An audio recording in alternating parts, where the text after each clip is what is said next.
तो hello friends, कैसे हैं आप। मैं उम्मीद करता हूं कि आप अच्छे होंगे।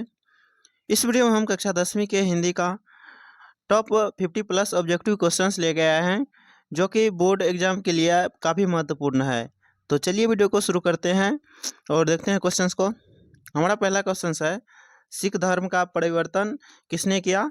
तो यहाँ पर जो है ऑप्शन में दिया गया है गुरु नानक, गुरु गोविंद सिंह, गुरु तेग बहादुर, गुरु अर्जुन देव। तो यहाँ पर जो है आपका सही आंसर ये हो जाएगा, सिख धर्म का जो परिवर्तन किए थे ये गुरु नानक जी ने किए थे। ऑप्शन नंबर ए जो है ये सही आंसर हो जाएगा। सिख धर्म के प्रथम गुरु भी यहाँ पर पूछा जा सकता है, या सिख धर्म के प्रवर्तक कौन थे, तो गुरु नानक जी थे। इस प्रकार का भी क्वेश्चन आपके बोर्ड एग्जाम में इस बार पूछे जाने का चांस है ज़्यादा। तो आपको option number A Guru Nanak इसको याद रखना है। अगला क्वेश्चन को देखते हैं।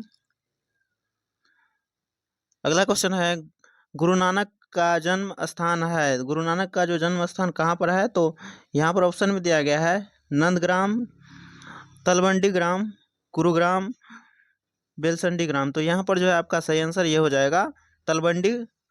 ये जो है पाकिस्तान में है अभी वर्तमान में। तलवंडी ग्राम यहाँ पर हुआ था गुरु नानक जी का जन्म। तो यहाँ पर आपको ऑप्शन नंबर बी जो है इसे याद रखना है। अगला क्वेश्चन को देखते हैं। अगला क्वेश्चन है हमारा, गुरु नानक का जन्म स्थान कहाँ कहा जाता है। गुरु नानक का जन्म स्थान कहा जाता है, किसको कहा जाता है, तो यहाँ पर जो है वही क्वेश्चन है लगभग सेम टू गुरुग्राम, गुरु साहेब, नानक ग्राम या नानकान साहब। तो यहाँ पर जो है आपका सही आंसर जो है ये हो जाएगा नानकान साहब। वहाँ का जो अभी कहा जाता है नानकान साहब कहा जाता है। आप इसे भी याद रख सकते हैं, इस प्रकार का भी पूछा जा सकता है। अगला क्वेश्चन है, गुरु नानक के पिता थे। तो यहाँ पर जो है कौन थे, दीनबंधु खन्नी, मूलचंद खन्नी, कालूचंद खत्री और दयालचंद खन्नी। तो यहाँ पर जो है आपका सही आंसर ये हो जाएगा कालूचंद खत्री। आपको ऑप्शन नंबर सी में दिया गया है, इसे आप याद रखेंगे। गुरु नानक के जो पिता थे कौन थे, कालूचंद खत्री थे। अगला क्वेश्चन है, गुरु नानक की माता का नाम क्या था। तो गुरु नानक के माता का नाम क्या था, तो तृप्ता, तप्ता, सीता, अनुराधा। तो यहाँ पर जो है आपका सही आंसर ये हो जाएगा तृप्ता। ये तप्ता भी दे सकता है, तो आपको तप्ता नहीं देना है, तृप्ता जहाँ पर रहेगा उसको टिक मारना है। ऑप्शन नंबर ए जो है ये आपका सही आंसर हो जाएगा। अगला क्वेश्चन है, सिख धर्म के प्रवर्तक थे। तो सिख धर्म के प्रवर्तक कौन थे, तो यहाँ पर ऑप्शन में दिया गया है बंदा वैरागी, उसके बाद गुरु नानक, गुरु अर्जुन देव या गुरु गोविंद सिंह। तो यहाँ पर जो है आपका सही आंसर ये हो जाएगा कौन थे, तो यहाँ पर जो है आपका सही आंसर 6 नंबर का हो जाएगा, ये हो जाएगा option number B Guru Nanak. जो सिख धर्म के प्रवर्तक कौन थे, तो ये गुरु नानक ही थे, इसे आप याद रखेंगे। अगला क्वेश्चन है,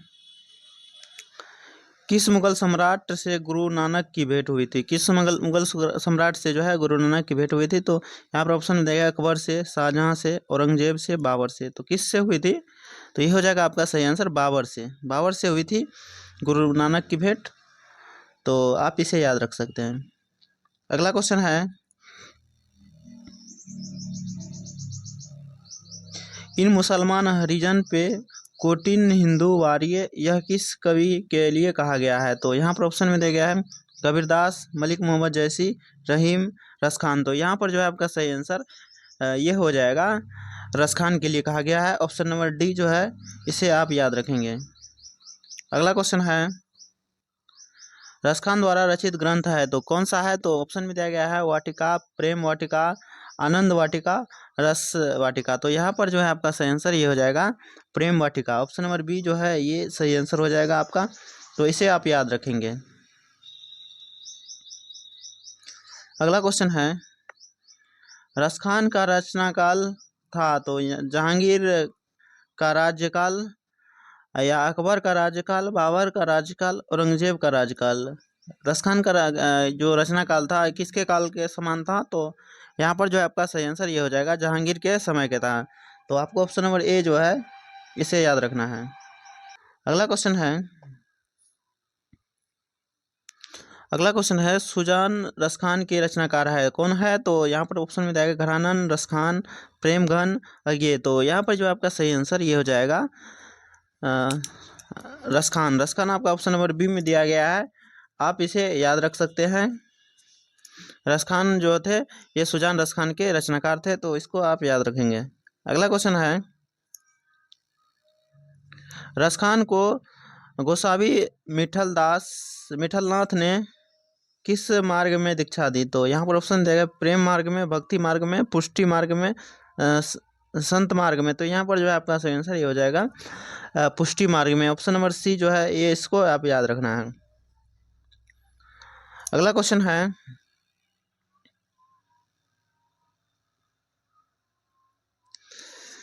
घनानंद जीवनदायक है हो कुछ मेरिए पीर हिए परसों मैं किस कवि का नाम है? तो यहाँ पर जो है घनानंद का नाम है, इसे आप याद रखेंगे। ऑप्शन नंबर बी जो है आपका सही आंसर हो जाएगा।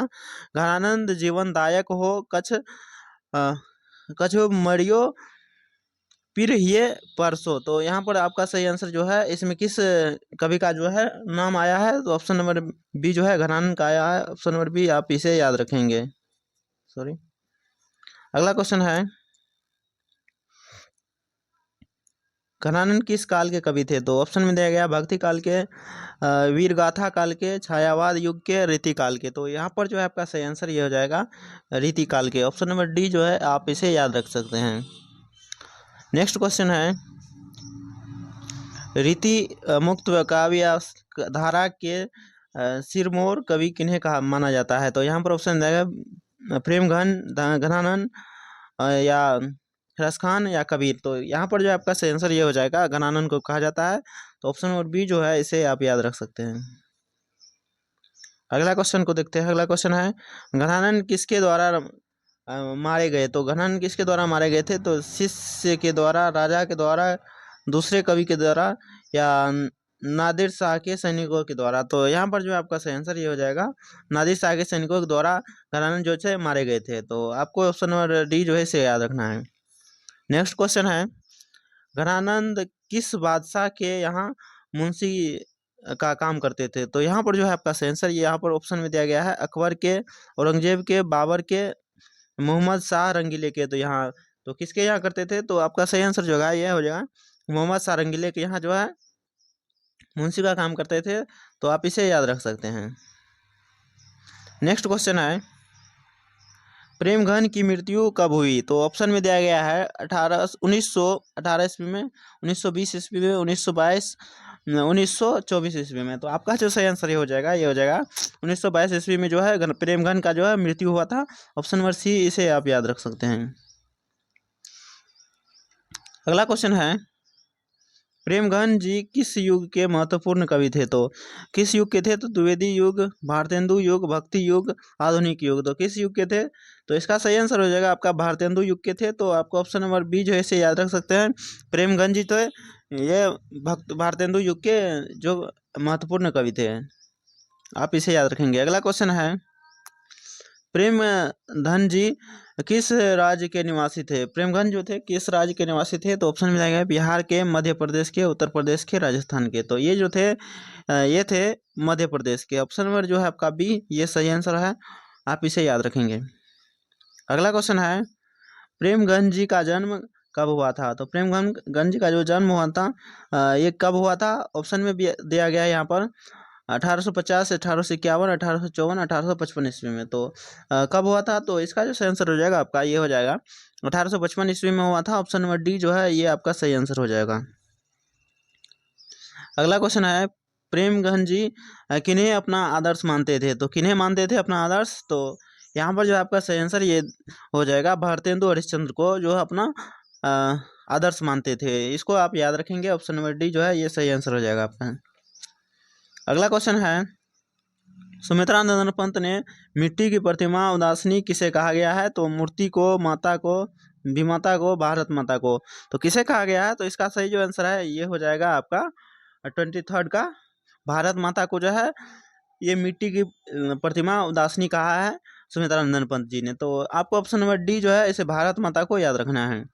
अगला क्वेश्चन है सुमित्रा नंदन पंत का जन्म कहाँ हुआ था? तो कहाँ हुआ था? कौसानी में, श्यामली में, चंपारण में, मेरठ में। तो सुमित्रा नंदन पंत जी का जो जन्म हुआ था ये हुआ था कौसानी में। ऑप्शन नंबर ए जो है आप इसे याद रखेंगे।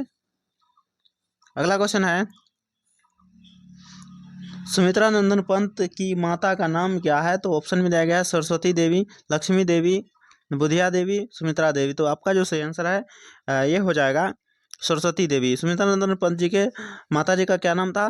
तो सरस्वती देवी नाम था। ऑप्शन नंबर जो है आपका ये सही आंसर हो जाएगा, आप इसे याद रखेंगे। अगला क्वेश्चन है पंत जी के पिता का नाम क्या है? तो ऑप्शन में दिया गया है गंगादत्त, गंगाधर, श्रीधर, शिवदत्त।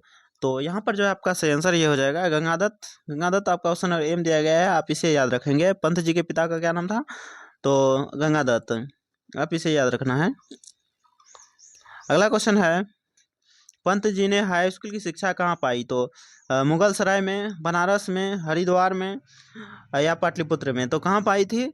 तो इसका सही आंसर जो है बनारस में पंत जी ने हाई स्कूल की शिक्षा प्राप्त की थी। तो ऑप्शन नंबर बी जो है आप इसे याद रखेंगे। अगला क्वेश्चन है जनतंत्र का जन्म कविता के कवि है? तो कौन है? तो कुंवर नारायण, सुमेधा नंदन पंत, अज्ञे जी, रामधारी सिंह दिनकर। तो कौन है जनतंत्र का जन्म कविता के कवि? तो यहाँ पर जो है आपका सही आंसर ये हो जाएगा रामधारी सिंह दिनकर। ऑप्शन नंबर जो है डी ये सही आंसर हो जाएगा आपका, इसे आप याद रखेंगे। जनतंत्र का जन्म कविता के कौन है कवि? तो रामधारी सिंह दिनकर है। अगला क्वेश्चन है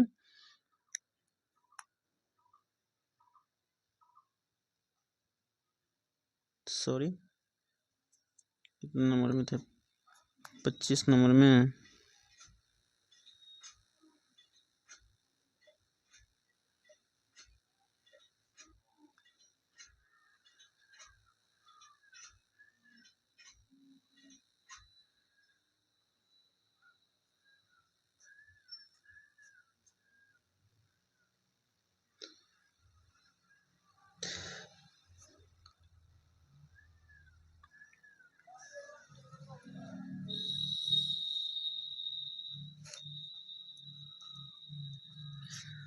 तो अगला क्वेश्चन है जनतंत्र का जन्म अगला क्वेश्चन है जनतंत्र का जन्म कविता के कवि है? तो कौन है? तो कुंवर नारायण, सुमेधा नंदन पंत, अज्ञे, रामधारी सिंह दिनकर। तो यहाँ पर जो है आपका सही आंसर ये हो जाएगा रामधारी सिंह दिनकर, आप इसे याद रखेंगे। अगला क्वेश्चन है रामधारी सिंह दिनकर किस गांव के निवासी थे? तो यहाँ पर जो है ऑप्शन में दिया गया मोकामा, बक्सर, मुजफ्फरपुर, सिमरिया। तो यहाँ पर जो है आपका सही आंसर ये हो जाएगा सिमरिया के थे, सिमरिया गांव के। तो आपको ऑप्शन नंबर डी जो है इसे याद रखना है। अगला क्वेश्चन है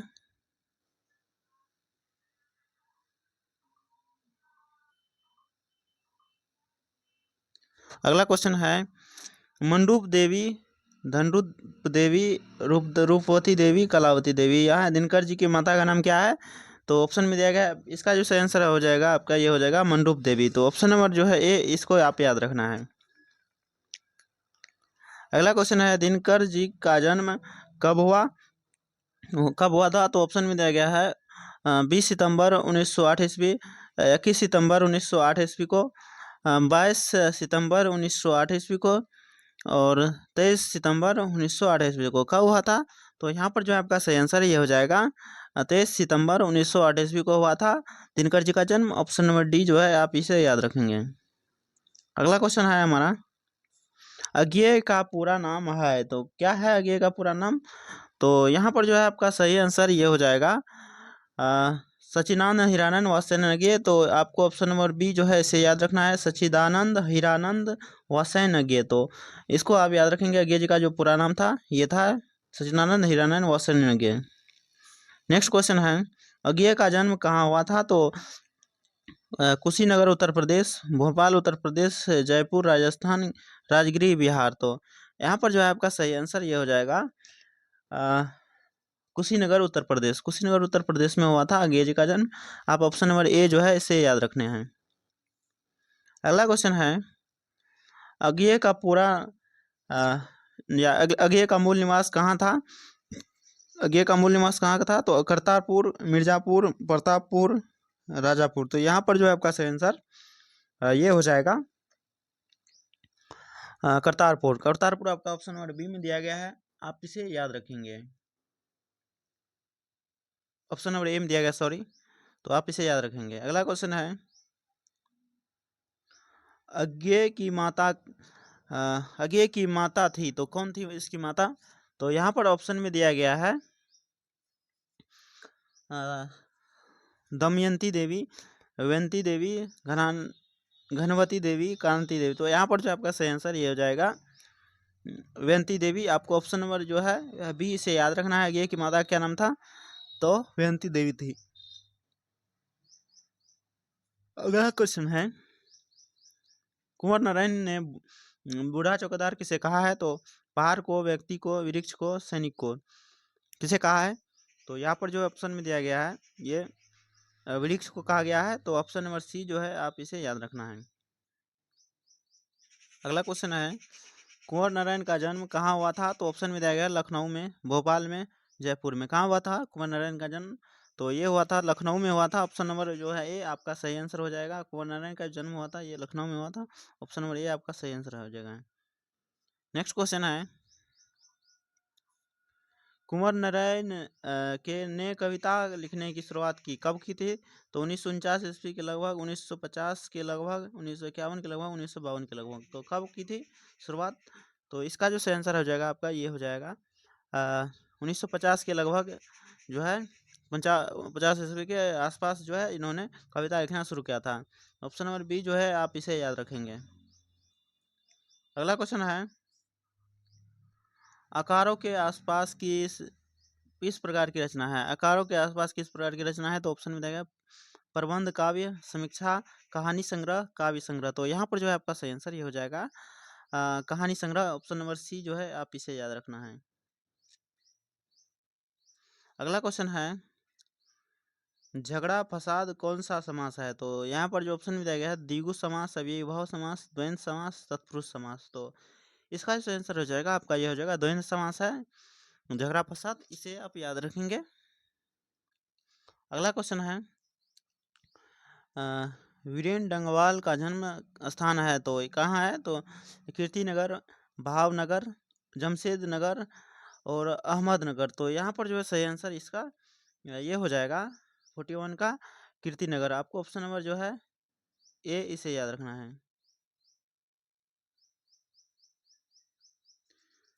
तो अगला क्वेश्चन को देखते हैं,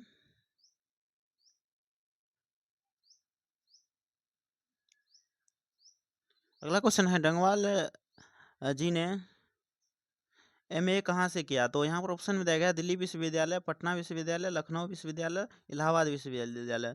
तो यहाँ पर जो है आपका सही आंसर ये हो जाएगा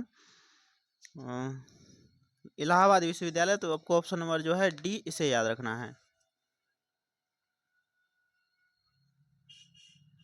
अगला क्वेश्चन है, डंगवाल जी ने कॉलेज में अध्यापन कब से शुरू किया था? अध्यापन कब से शुरू किया था? तो 1969 ईस्वी, 1970 ईस्वी, 1971 ईस्वी, 1972 ईस्वी। तो कब किया था?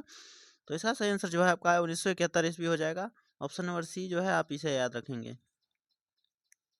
नेक्स्ट क्वेश्चन है, अक्षर ज्ञान कविता बच्चों के लिए किस स्तर की प्रशिक्षण प्रक्रिया से संबंधित है? तो यहाँ पर ऑप्शन में दिया गया प्रारंभिक प्रशिक्षण शिक्षण प्रक्रिया, या मध्य शिक्षण प्रक्रिया, माध्यमिक शिक्षण प्रक्रिया, उच्च माध्यमिक शिक्षण। तो ये सही आंसर हो जाएगा आपका ऑप्शन नंबर एक प्रारंभिक शिक्षण प्रक्रिया। तो ऑप्शन नंबर जो है ये इसे आप याद रखेंगे।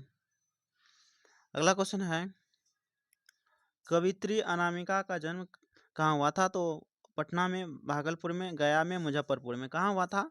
तो इसका सही आंसर जो है आपका हो जाएगा मुजफ्फरपुर में हुआ था। ऑप्शन नंबर डी जो है आप इसे याद रखेंगे। नेक्स्ट क्वेश्चन को देखते हैं। नेक्स्ट क्वेश्चन है हमारा, अनामिका के पिता का नाम है तो कौन, क्या है नाम?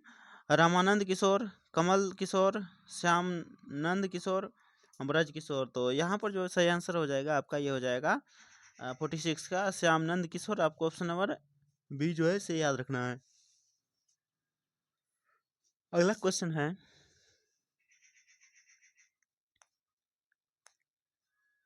अगला क्वेश्चन है, अनामिका के पिता किस विश्वविद्यालय में हिंदी विभागाध्यक्ष थे? तो किस विश्वविद्यालय में थे, तो पटना विश्वविद्यालय, मगध विश्वविद्यालय, भागलपुर विश्वविद्यालय या बिहार विश्वविद्यालय, तो कहाँ थे? तो इसका जो सही आंसर हो जाएगा आपका ये हो जाएगा बिहार विश्वविद्यालय। ऑप्शन नंबर डी जो है आप इसे याद रखेंगे। अगला क्वेश्चन को देखते हैं। अगला क्वेश्चन है हमारा,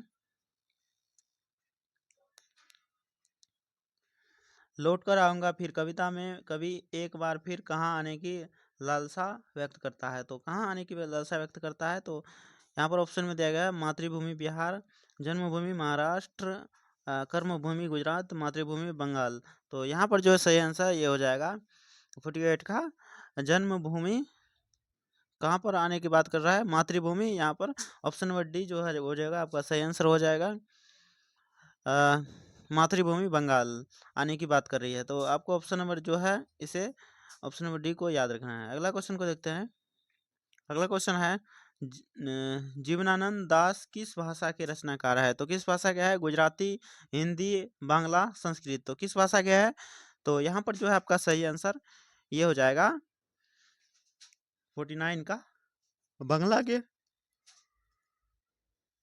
ऑप्शन नंबर सी से याद रखना है आपको। अगला क्वेश्चन है जीवदानंद दास थे तो स्वच्छादवादी और यथार्थवादी, समाजवादी, इनमें से कोई नहीं। तो यहाँ पर जो सही आंसर हो जाएगा आपका ये हो जाएगा यथार्थवादी थे। तो ऑप्शन नंबर बी जो है आप इसे याद रखेंगे। अगला क्वेश्चन है झरा पलक किनकी रचना है? तो अनामिका की, जीवनानंद दास की, वीरेंद्र रंगवाल की, कुंवर नारायण की। तो यहाँ पर जो सही आंसर हो जाएगा आपका ये हो जाएगा जीवनानंद दास की। ऑप्शन नंबर बी जो है आप इसे याद रखेंगे। अगला क्वेश्चन है रेनर मारिया रिल्के द्वारा रचित कविता है। तो कौन सा कविता है? तो मेरे बिना तुम प्रभु, लौटकर आऊंगा फिर, अक्षर ज्ञान और हमारी नींद। तो यहाँ पर जो सही आंसर हो जाएगा आपका ये हो जाएगा मेरे बिना तुम प्रभु। ऑप्शन नंबर ए जो है ए इसे आप याद रखना है। अगला क्वेश्चन है रेनर मारिया रिल्के का जन्म किस देश में हुआ था? रेनर मारिया रिल्के का जन्म कहाँ पर हुआ था? तो ऑप्शन में जाएगा जर्मनी में, उसके बाद इंग्लैंड में, फ्रांस में, स्विट्जरलैंड में। तो कहाँ पर हुआ था? तो यहाँ पर जो आपका सही आंसर हो जाएगा ये हो जाएगा 23 का 1 जनवरी जर्मनी में हुआ था। जर्मनी में हुआ था रेनर मारिया रिल्के का जन्म। ऑप्शन नंबर ए जो है आप इससे याद रखेंगे। अगला क्वेश्चन है रेनर मारिया रिल्के के पिता का नाम था तो क्या था? तो Johnny Rilke, Joseph Rilke, Rilke John, इनमें से कोई नहीं। तो आपका जो सही आंसर हो जाएगा ये हो जाएगा option number B Joseph Rilke. आपको ऑप्शन नंबर जो है बी से याद रखना है। अगला क्वेश्चन है नरंग मारिया रिल्के ने शिक्षा पाई थी तो कहाँ पाई थी? लंदन विश्वविद्यालय में, प्रयाग विश्वविद्यालय में, या कैम्ब्रिज विश्वविद्यालय में, इनमें से कोई नहीं। तो आपका जो सही आंसर हो जाएगा ये हो जाएगा 55 का ये हो जाएगा प्रयाग विश्वविद्यालय में। तो ऑप्शन नंबर जो है बी से आप याद रखना है। तो यहाँ से हमारा क्वेश्चन होता है खत्म। यह वीडियो यदि आपको पसंद आया तो वीडियो को लाइक करें और ऐसे ही वीडियो पाने के लिए हमारे इस चैनल को सब्सक्राइब करें। तो मिलते हैं अगले वीडियो में, तब तक के लिए जय Hind, all the best for the exam.